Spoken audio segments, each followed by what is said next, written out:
Chilli paste, ఉప్పు, కారం, ధనియాల పొడి, చికెన్ మసాలా, టమాటా,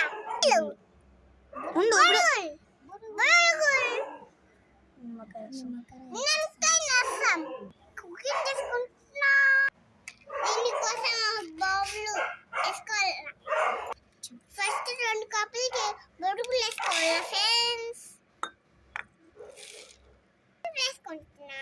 అన్నం వేసుకుంటున్నాం ఫ్రెండ్స్. టమాటా వేసుకుంటున్నాం ఫ్రెండ్స్. ఇప్పుడు ఉప్పు,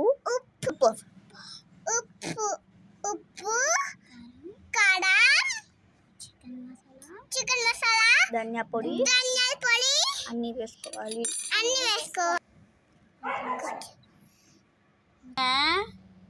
ఇవి ఇలా పక్కది చిల్లీ పేస్ట్ వేసుకోవాలా ఫ్రెండ్స్. నిమ్మకాయ రసం వేసుకోవాలా ఫ్రెండ్స్. మిక్సీ ఇలా మిక్సీ చేసుకోవాలి ఫ్రెండ్స్.